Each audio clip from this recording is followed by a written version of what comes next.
Yo, what's good, everyone? Welcome to the Fantasy Football Prodigy Podcast. My name is Tyler Anderson. I'm your host, as always. And in this episode, episode 25, we are going to be going over my Week 9 starts of the week for the 2024 fantasy football season. I'm recording this episode on Friday, November 1st, 2024. So make sure to monitor the news through the weekend. If things change, obviously, if a receiver's quarterback gets hurt that I talk about, I'm probably not going to like that start of the week at wide receiver as much if they're playing with a backup. So monitor the news, use common sense. But hope you guys enjoyed your Halloweens. Maybe you guys have some plans coming up as well for this Halloween weekend. I know I do. We're going to get spooky, but the real scary thing, the real threat is going to be your fantasy lineups after you listen to this video or podcast. If you're on YouTube, video. If you're anywhere else, podcast. But make sure to follow or subscribe wherever you are listening to make sure that you become a fantasy football prodigy and you can strike fear into your opponents year-round, not just Halloween, all year round. Even near Christmas time, people will be trembling at the thought of having to match up against you. But like I was saying, we do have video on the YouTube. Just look up Fantasy Football Prodigy. Head over there if you want to see my ugly face talking about football. But wherever you are enjoying the podcast, please make sure to follow or subscribe or whatever they call it, wherever you're at, so that you can stay tuned for the fantasy goodness. With that being said, we're going to get right into my starts of the week. We're going to go position by position down the line. I don't have a set amount of players that I'm going to talk about for each position. I have been trying to kind of condense it a little bit lately. So we're just gonna see what happens. All right. We're going to start with the quarterback position.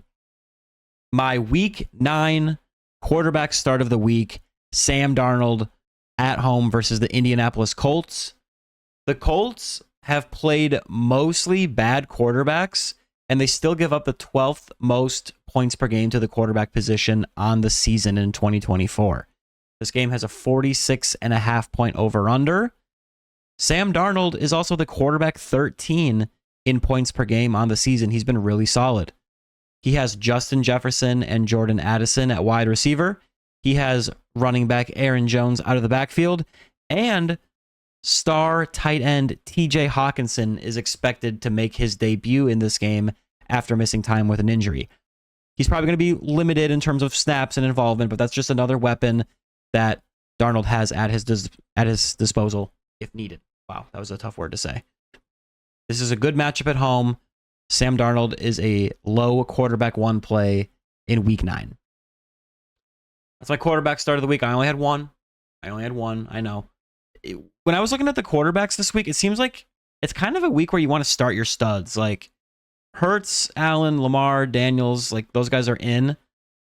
And then after that, man, it's like there's a lot of like solid options that I like, but they have some things wrong with them. Like Joe Burrow against the Raiders, I like that, but T. Higgins is out. Kirk Cousins is a decent matchup against Dallas, but he's been very inconsistent this year, and he's really only lit up the Buccaneers twice. Mahomes gets a good matchup against the Bucs, but Mahomes hasn't really been great for fantasy lately, and he hasn't really needed to throw the ball that much in the last year or two. Kyler Murray, he's always up and down, and he's taking on the Bears. Like that can present some problems. Dak Prescott has a good matchup against the Falcons, but Dak has been really bad for fantasy. Stafford, he finally got his weapons back last week. I know Puka is dealing with some sort of knee issue as of this recording, and last year, even when Stafford had all of his weapons healthy, he wasn't great for fantasy as it is. And now he's on the road against Seattle, who's a bad defense. But if Puka is limited in any way, or if he's out, and Stafford already wasn't great last year with these guys, it's just questionable. Caleb Williams looked like he was rising up, starting to put things together, and then last week it all fell apart on prime time. He's taking on the Arizona Cardinals. That's a good matchup, but who knows what Caleb Williams is going to show up. He's a rookie. You never know. Geno Smith, I was maybe going to talk about him in this video, but his number one receiver, DK Metcalf, is out again. And last week against the Bills, we saw Geno Smith and this offense just implode against the Bills in Seattle. So without Metcalf, I don't think I want to play Geno Smith. And then Bo Nix has been great. it's a good matchup against the Baltimore Ravens, but traveling on the road in Baltimore, that is still a tough environment, and you just don't know like how that's going to play out. I mean, I can keep going down the list, guys. I mean, I wasn't planning on doing this, but Jared Goff, he's usually good at home in a dome. Well, he's on the road, divisional matchup against the Packers. I could see him not really doing much for fantasy, and even if the Lions blow them out, they've just kind of been running all over people, not even needing to throw the ball last week. I think, didn't Goff have 3 touchdowns last week? Yeah, he threw the ball 15 times, was 12 for 85. 85 yards. And he had 3 touchdowns, and he still, like, you know, wasn't that great for fantasy. And then even beyond that, like, Baker Mayfield's been great this year, but he still doesn't have Evans or Godwin. I know last week he was fine without those guys, but now he's on the road in Kansas City. And then Jordan Love dealing with an injury. He was my start of the week last week, and he really screwed a lot of people where he didn't play most of the second half. And even before that, he was injured and he did not look good. So there's just a lot of question marks. I mean, I pretty much just read all of like the top starting, you know, guys that you would maybe want to start. And it's like they all have question marks, but Sam Darnold, I feel like that's the spot where it's like, okay, what is the red flag with him?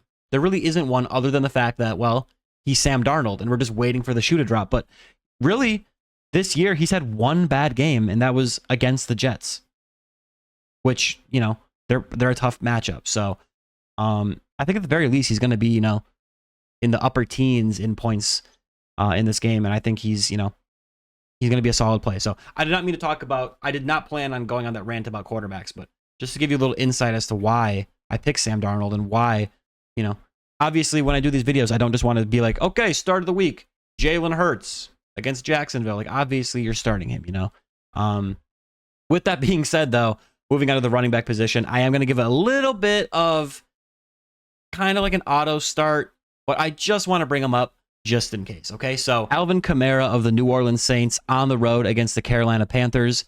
You're probably starting Kamara already, but he's been outside of the top 12 at the running back position each of the last 4 weeks. So I just wanted to bring him up just in case you are foolish enough to consider sitting him in this matchup. Alvin Kamara plays the Panthers this week, who give up the most points per game to running backs. Kamara himself finished as the running back 6 against the Panthers in week 1 with 19.5 half PPR points. Whether Derek Carr is back at quarterback or there's a backup at QB for the Saints this week, I really don't care. Alvin Kamara should eat in this matchup. And on top of that, he is game script proof with his passing game involvement. Alvin Kamara is a must start mid to high running back 1 play in week 9. Get Kamara in your lineup. Get him in. Do it. I got one more running back start of the week for you guys too. DeAndre Swift of the Chicago Bears on the road against the Arizona Cardinals. Swift has been awesome this season, ranking 13th overall in points per game amongst all running backs. He's been red hot lately, and since week 4, he is the running back 3 overall in points per game. Number 3 overall in the entire NFL. Insane. Now in week 9, he takes on the Arizona Cardinals, who give up the 5th most points per game to running backs. This game has a 44.5 point over-under.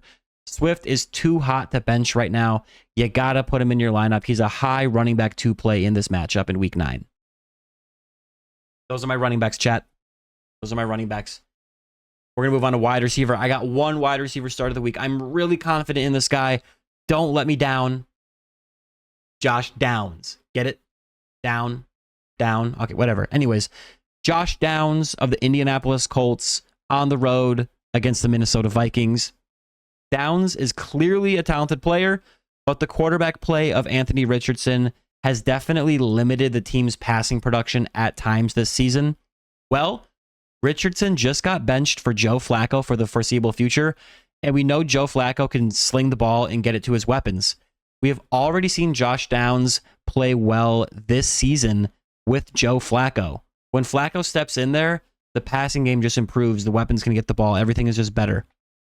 Now in week 9, the Colts get to take on my Minnesota Vikings, who give up the most points per game to wide receivers in the entire NFL. This game has a 46.5 point over-under. His teammate Michael Pittman at wide receiver is another solid option, but I think Downs has bigger upside and is the more exciting play in this game. Josh Downs is a mid wide receiver 2 play with upside if this thing turns into a shootout between Joe Flacco and Sam Darnold. That was my one wide receiver start of the week, okay? Like I said, when I make these videos, I like to talk about guys where they stand out to me at their ranking. Like they're underrated, or even if they're a stud, I think they're really going to level up this week. Like kind of like Alvin Kamara, right? Like I'm not going to tell you, obviously Justin Jefferson. I mean, I'd play him over anyone pretty much. So like, not going to talk about him, but I feel like Downs is in a spot where maybe, if you haven't really been following like the quarterback carousel controversy with Flacco and Richardson, like you kind of see some fluctuation in his production, but a lot of his production has really been great with Joe Flacco. Granted, last week with Richardson, Downs did have a really good week, and he was super close to having another touchdown in that game, but still, just on average in general, Joe Flacco, we saw it last year when he took over as a starter in Cleveland. We've seen it when he's been on the field with the Colts. Flacco can get the ball to his weapons. He's going to sling it. Just solid veteran. And he's not afraid to throw it, dude. And he gets the ball to those guys. So we can't say the same about Richardson. I mean, he's completely like less than half of his passes. Like if he throws 30 passes, you're lucky to get 15 completions overall. When you distribute that amongst, an entire team of receivers, when you got, 2 receiving options that are supposed to be reliable for fantasy with Pittman and Downs, the math doesn't math. So, and then you got Alec Pierce randomly housing a touchdown now and then. You're like, okay, well, no one played him. So anyways, we're going to move on to the tight end position. And this is actually where I have the most starts of the week. I have 3 tight end starts of the week for you guys. Okay. For whatever reason, a lot of these guys really stuck out to me, okay?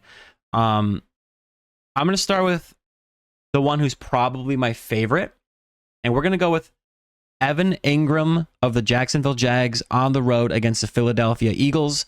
This game is a 45.5 point over-under. The Jags might have just lost their entire wide receiver core last week. We know Christian Kirk is out for the season. Gabe Davis and stud rookie wide receiver Brian Thomas are game time decisions as of this recording. There's a realistic chance that PJ Washington lines up as the number 1 wide receiver for this team, which really just means that tight end Evan Engram should be the number 1 target for this offense. And we've seen this before. Last year, without Christian Kirk, Evan Engram went on a tear to finish the season. He was hyper targeted. Lots of fantasy goodness. The Eagles are a tough matchup for traditional tight ends, but Engram will lightly, that was a tough one. Let me try that again. The Eagles are a tough matchup for traditional tight ends, but Engram will likely line up in the slot quite a bit, just like he did last season when Kirk went out with that injury. There we go. That was much better. I can talk. I can speak English. There we go. Anyways, back to what I was saying. In the slot, with Engram lining up in the slot, that is a spot where the Eagles can be exploited in this game. Based on the insane volume that Evan Engram could see in this matchup, he is a mid to high tight end 1 start in week 9. Next tight end start of the week, Sam LaPorta of the Detroit Lions on the road against the Green Bay Packers. LaPorta has been a colossal disappointment this season, but we saw signs of life last week. In week 8 against the Titans last week, in the team's first game of the season without Jameson Williams, who is serving a suspension, LaPorta saw 6 targets, which was his highest target total of the season in any game so far. He caught all of them for 48 yards and a touchdown. This week, in week 9, Jameson Williams will be gone yet again with that suspension, and the Lions have a huge divisional matchup with the Green Bay Packers, who give up the 10th most points per game to tight ends. This game has a 47.5 point over-under. Packers quarterback Jordan Love's status is up in the air as of this recording, and Sam LaPorta would be a better play, in my opinion, if Jordan Love is active and the Packers offense can score points and actually force the Lions to have to throw the ball a little bit. maybe make the game a bit of a shootout. LaPorta is no longer in the must-start category, but I like him as a low tight end 1 play this week, especially if Jordan Love starts at quarterback on the other side of the field for the Packers. And I got one more tight end start of the week for you guys. If you have Engram, you're probably starting him. If you have LaPorta, maybe you were able to scoop up someone else off of the waivers that you could throw in there as a better option. But if you are desperate, and I mean desperate at the position, I have a really good streaming option for y'all. And the cost to hear it is 1 follow or subscription. And you know what? That price, you honestly get back tenfold in the fantasy knowledge that you absorb from being a part of the channel. Okay? Becoming a fantasy football prodigy, that should cost thousands, nay, millions of dollars. But I'm only charging the cost of 1 click. All right, so just keep that in mind. Just a little perspective. All right, moving on. My final tight end start of the week, Mike Gesicki of the Cincinnati Bengals at home versus the Las Vegas Raiders. This game has a 45.5 point over-under. Last week, with no T. Higgins at wide receiver, Mike Gesicki led the Bengals in receiving yards and had the second most targets on the team, behind only stud wide receiver Jamar Chase. I almost said Higgins. Talking about Gesicki. Gesicki finished with 7 receptions for 73 yards on 8 targets. As of this recording, T. Higgins is listed as doubtful this week, so I'm assuming he's not going to play. With T. Higgins out again for the Bengals, Mike Gesicki should be very involved once again in Week 9 against the Raiders. Gesicki is not a must start if you have a locked-in, really solid option, but he is a high-quality, high tight end 2 streaming option in Week 9. Those are my starts of the week, ladies and gentlemen. Real quick, we're going to do a quick defensive overview, some streaming options. So, Saints against the Carolina Panthers and Bryce Young, who should be starting again. That's a solid matchup right there. The Vikings... So the Vikings and the Chiefs, those are 2 teams that have really good defenses, and there is some potential there. So like the Chiefs at home against the Bucks, the Bucks offense has been really good this year, but in that environment with the Bucks missing Godwin and Mike Evans, I don't know. I could see Baker maybe throwing a couple interceptions and them really not being able to move the ball that well.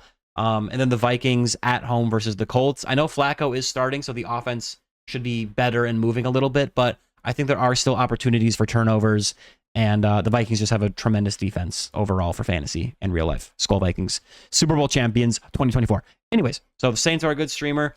The Commanders against the Giants, the Commanders defense has actually been looking a lot better lately than it did to start the year, and taking on Daniel Jones is always a recipe for turnovers and sacks. So we like that. The Chargers on the road against Cleveland. Kind of like how Flacco is probably better for the team than Richardson is. Jameis Winston is starting for the Browns, which is better for the team than Deshaun Watson starting. But Jameis Winston can still turn it over. That's kind of his thing. He slings it, but he does throw turnovers. And the Chargers defense have a good defense. The Chargers defense has a good defense. That's what I said. So that's what I meant. And it projects to be a low scoring game. So at the very least, they're like a safe, solid play where they won't give up a ton of points probably. But you never know with Jameis. Maybe he'll light him up. Other than that, those are kind of my top plays. You do have the Ravens at home versus a rookie Bo Nix, but Bo Nix has been playing really well. He might make some turnovers here. We'll see. But I'm not like in love with that play. The Eagles at home versus Jacksonville, especially if Brian Thomas and Gabe Davis are both out. Like, they're just not going to have anyone to throw it to other than start of the week. Evan Engram, obviously. And, if ETN is back or whoever's at running back, like the running back position as a whole will probably absorb some of those targets. So those guys get a little bit of a boost as well. But I don't know how Jacksonville is going to score in Philly on the road. I mean, that's a tough one. So those are kind of my favorite starts. Like the Bengals defense isn't great, but they're taking on the Raiders at home. Same with the Titans. Like their defense isn't great, but they're taking on the Patriots. And then vice versa. The Patriots are taking on the Titans. So those are kind of my top starts, ladies and gentlemen. Hope you guys enjoyed. Please make sure to follow or subscribe wherever you are enjoying the podcast. Head over to the YouTube channel, Fantasy Football Prodigy, and come say hi. Leave a comment. Let me know if I messed up. Last week, our starts of the week were okay. Honestly, no, they were bad.